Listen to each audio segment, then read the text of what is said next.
This is a little short video that I thought I'd put together. I got caught up, had to come over to the place where I used to teach and talk to the instructor, and where we told some war stories and stuff. And I figured I'd make this little short video while I was on the way back. And I used to drive this way every day when I was coming to work over here. Then I came to have lunch with an old lunch buddy of mine, and saw how the shop is set up is going now.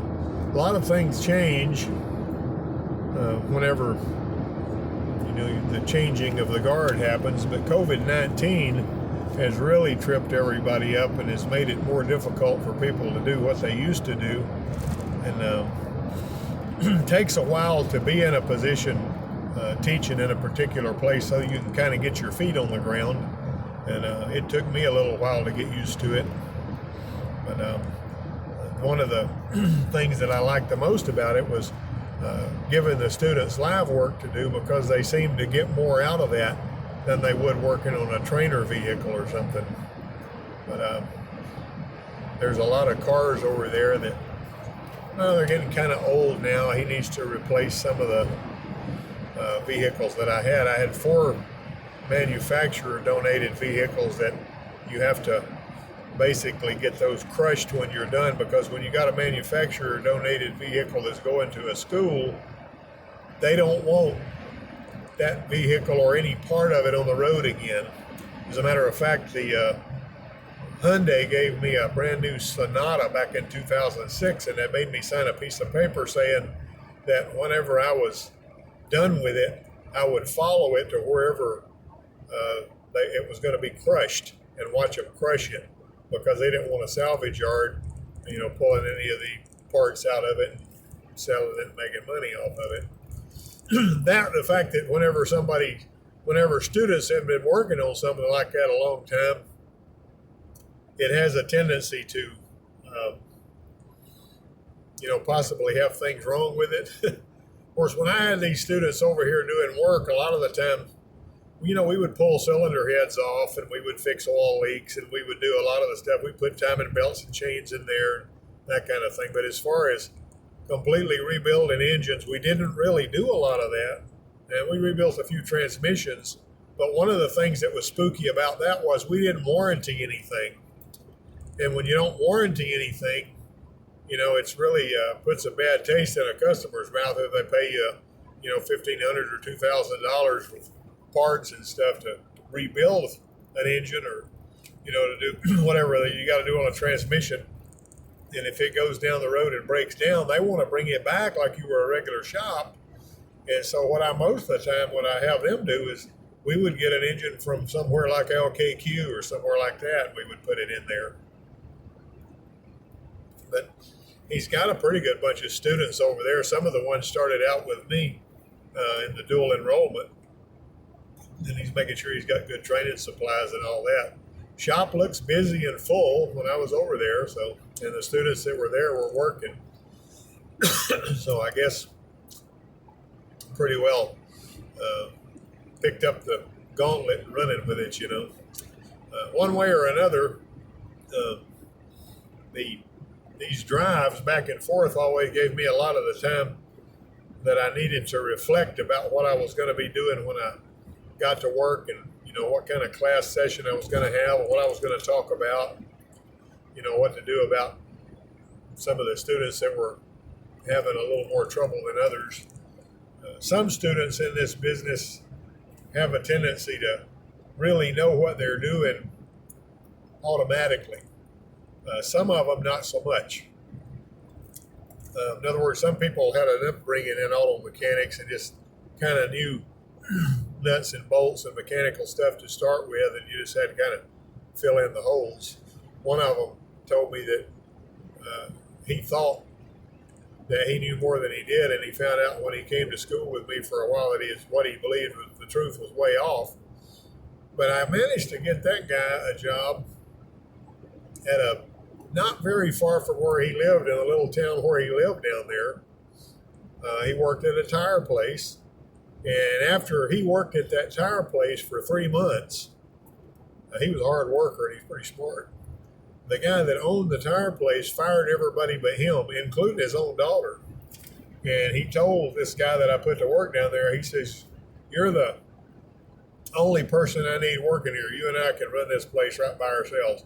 The guy made a lot of money down there because he was so valuable. That guy, the first Christmas he was there, the guy bought him a big old fine brand new toolbox, a Cobalt toolbox from Lowe's. One of those got the radio in it and stuff like that, you know. There was another guy that I got him put to work at a dealership. Well, I got a couple of them put to work at the same dealership.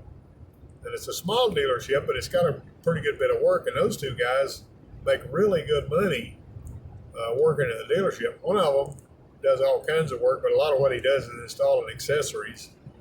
And he started out with me as a dual enrollment student. He was just a skinny kid and, didn't look like much, but he was serious about what he was doing. He got a wife and a couple of youngins now, and he's doing really well. And it was gratifying to me to be able to put people to work, get them trained, get them put to work. And I don't think I've ever told this story, but one of those guys, one of the guys I got put to work at a dealership, he came to me and he says, "I'm working on a 2002 Chevrolet Silverado, 2001, I think, or two." And he says, "And the daytime running lights won't work." And he says, "It's got that little light sensor on the dash, and there's several inputs. There have to be, like if you got your park brake on, the daytime running lights won't come on. If you aren't out in the sunshine, they won't come on. If it's not in drive, they won't come on. There's all this stuff." But he said it's got everything it needs, but he says, and I measured that sensor and it seemed to be bad, and so I ordered another light sensor, the electric eye that goes on the dash, and he says they still wouldn't work. He said, "I don't really know what to do." I says, "Take this 50,000 ohm potentiometer and look at the voltage that's supposed to be there and dial that voltage in." He said, "When you dial that voltage in, you'll know if those lights come on, that even though you put a new electric eye light sensor on there, that thing is bad." And so he did that. He goes, "Yeah, they came on and worked right when I dialed the resistance into what it was supposed to be." And I said, "Okay, you got a bad light sensor." He ordered 2 more of them from General Motors, Chevrolet, Delco Parts Supply or whatever. And when they came in, it still wouldn't work.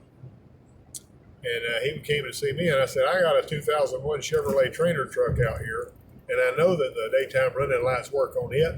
So I want you to go in there and take the sensor off of this one and go put it on the truck you're working on and see what that does."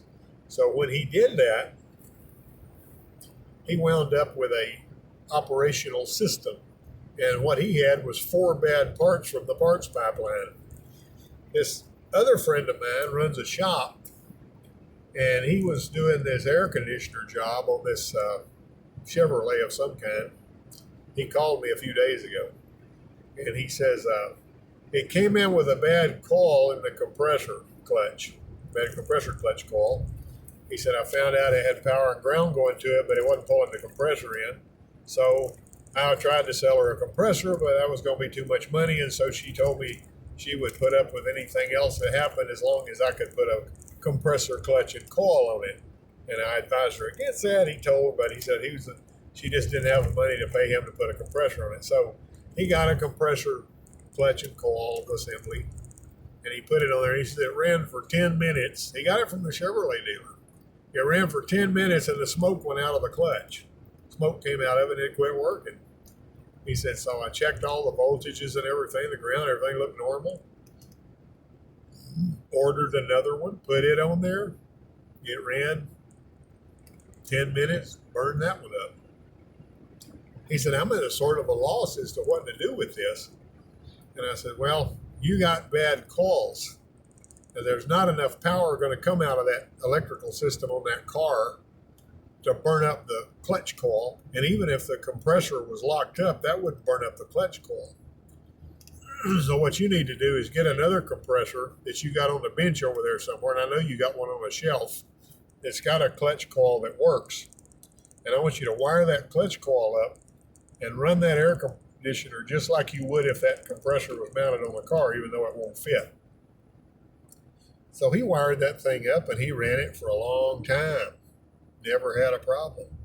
And his conclusion was he had a bad couple of clutch coils.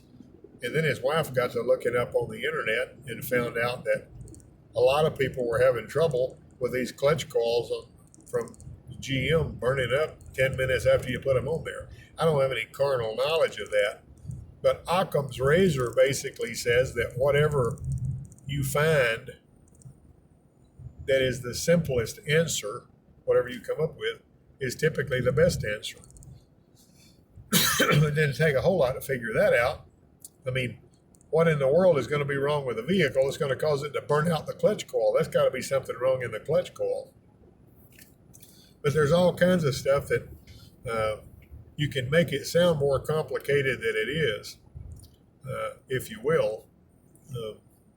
There was another one that he worked on that I thought was very interesting, this same guy. And it was one of these, like a 2007 or 8 Impala. And the air conditioner clutch coil was pulling enough current to where it would blow the fuse. And so put another fuse in it, and it would, the air conditioner run for a little bit, and it would pop the fuse, and it was pulling too many amps. Now, this was a very similar car to that one.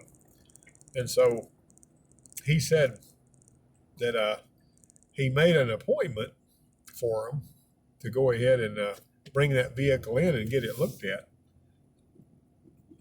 And whenever they didn't show up, he just figured they must have decided to do something else. Well, they did decide to do something else. They took a piece of Romex wire, 12 gauge Romex wire, and stripped it, rammed it down in there instead of a fuse, because they said, well, this fuse keeps going. I'm going to have me some air conditioning on this thing. So they went ahead and did that. And then they ran the thing until enough current flowed through that wire harness and destroyed the wire harness under the hood of that 2006 or 7 or 8 or whatever it was Impala. And then they brought it in there with all kinds of other problems because they had burned up the wire harness because they removed the circuit protection and put a piece of 12-2 Romex wire in there, And he got to checking to see how much a wire harness would cost, and he found out there was no wire harness available from the dealer anymore. It was obsolete. And he also told him, he says, I can cut this thing apart, take the wire harness off, cut it apart. I can fix every wire. I can put it back on. But if I do that, you are going to pay me whatever time it takes for me to do that. And it may take me all day. It may take me a day and a half. And you're going to have to pay me, my hourly rate times however many hours it takes. Well, they drove away with all those problems on that car and no air conditioner. If you try to buy a wire harness from a lot of the salvage yards, and I've actually made the mistake of doing that before, trying to get a wire harness from a salvage yard, the salvage yard people don't like having to go in there and unplug all this stuff. What they want to do is cut the wire harness, when it goes places where they don't want to have to go to unhook the connector and get it out of there, they'll just cut it. And then they'll try to charge you a premium price for a wire harness that's got all the connectors clipped off of it. Some of you guys may have seen that. But anyway, those wire harnesses were always a booger bear if you couldn't get one on there. What I had taught my people when I was teaching folks at the dealership that they would give me to train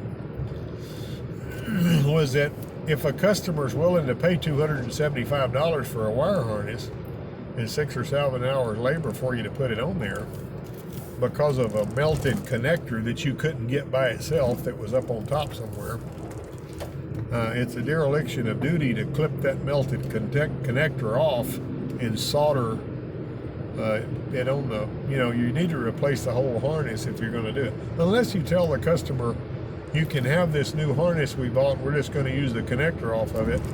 If they want you to go ahead and put the harness on there, you need to put the harness on there, because it's about integrity, If you're just going to put a little plastic connector on there because you couldn't buy it, a replacement pigtail, clip it off of a new harness and try to act like you put a new harness on there, he's probably going to find out you didn't do that. But it's not right to do it even if he wasn't going to be finding out. You need to do what you're getting paid to do. I always tried to teach him that. Anyway, I had a video, a PowerPoint presentation set up that I was going to send up to you guys earlier. But I wound up having to do all this other stuff, and I got caught up and wasn't able to do it. And so I'll either do that later this week or I'll do it next Monday. In the meantime, I hope this little short video here will kind of make it up to you. Because I try to put one out every Monday, And this one's kind of unusual. It's just me talking, driving down the road. This is a little ways I got to drive, and there was no reason not to turn on my phone and point it at my face and give you guys a talk. So anyway, I'm going to go ahead and sign off and finish my drive listening to a podcast. I appreciate my regular watchers, and I hope I hadn't bored you too much with this little talk that I've done. We'll see you next time.